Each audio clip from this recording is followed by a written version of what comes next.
This channel does not promote any violent, harmful, or illegal activities. All content provided by this channel is meant for an educational purpose only. Transport department silent department হয়ে গেছে। অনেক লোক রাস্তায় দাঁড়িয়ে থাকে, কখনো কি survey করে দেখেছেন কোথায় কোথায় বেশি লোক দাঁড়িয়ে থাকে অফিস ছুটির পর, যেখানে বাসের ফ্রিকোয়েন্সি বাড়াতে পারে, বাসের ফ্রিকোয়েন্সি বাড়লে তারা যাতায়াত করতে পারে। আমার চোখেতে প্রায় পড়ে। মিনিস্টার নিজে কখনো ভিজিট করেছেন সারপ্রাইজ কলকাতার জায়গাগুলো নিয়ে? ট্রান্সপোর্ট সেক্রেটারি করেছে কখনো? হ্যাঁ দিদি, আমরা ফ্রিকোয়েন্সি বাড়িয়েছি কিছু, এবং কিছু কথাটার অর্থ কি? কিছু কথাটার কোনো অর্থ হয় না। তুমি একটা ট্রান্সপোর্ট মিনিস্টার, তোমাকে মাথায় রাখতে হবে কিছু কথার কোনো উত্তর নেই। মানুষ যাতে অফিসে যাবার সময়, অফিস ফেরত বা অন্যান্য সময় ঠিকমতো যাতায়াত করতে পারে সেটা দেখতে হবে। কলকাতায় মাঝে মাঝে ঘুরে দেখো ওয়ার্কিং ডেগুলোতে কোথায় কোথায়, শুধু কলকাতায় একটা জায়গায় গেলে হবে না, সারা কলকাতা ঘুরতে হবে, ইনক্লুডিং আইটি সেক্টর,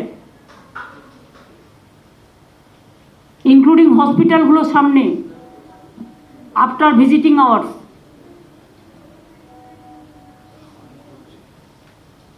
আর পুলিশকে বলবো স্পিড কমিয়ে ওভার স্পিড করা যাবে না।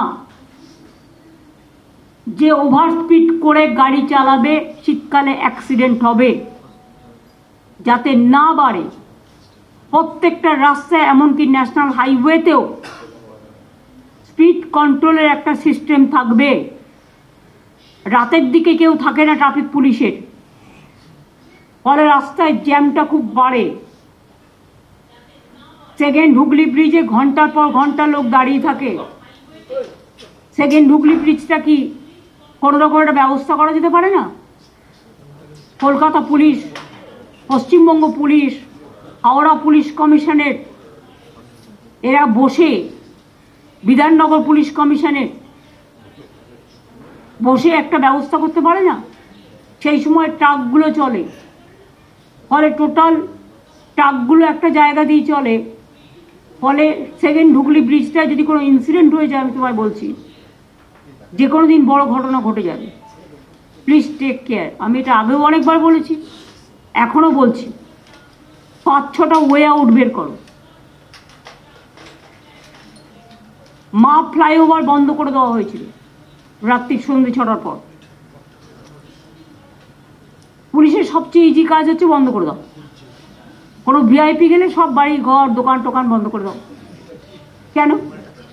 চালু রেখে সব তো করা যায়, করা যায় নাকি? কত লোক তার প্রয়োজনে, সবার তো 4 চাকা নেই, বা 4 চাকা থাকলেও সে অ্যালাউ নয়, 2 চাকাও অ্যালাউ নয়। তা লোকে রাত্রিরে বিপদে পড়লে ওষুধ কিনতে যাবে কি করে? হসপিটালে যাবে কি করে? রাত বেরোতে কেউ কোনো বিপদে পড়লে সে যাতায়াত করবে কি করে? 2-1টা লোকের জন্য সমগ্র সমাজ তো দায়ী নয়। মা আচার্য জগদীশচন্দ্র বসু রোড, এগুলো আমরা 40 কিলোমিটার স্পিড করে দিয়েছি সন্ধ্যে 7টা থেকে। তাহলে ভদ্রভাবে সবাই যাতায়াত করবে। আর যেসব জায়গাগুলো ফাঁক রয়ে গেছে এখনো, সেই ফাঁকগুলোকে বন্ধ করতে হবে। ববি নেই, চলে গেছে, বাট আরবান ডিপার্টমেন্টের বিনোদ আছে এখানে নিশ্চয়ই। গুলাম আলী ম্যাম। কে আছে? গুলাম আলী ম্যাম। গোলাম আলী, তোমাদের লক্ষ্য রাখতে হবে, একবার ভিজিট করো। Yes ma'am.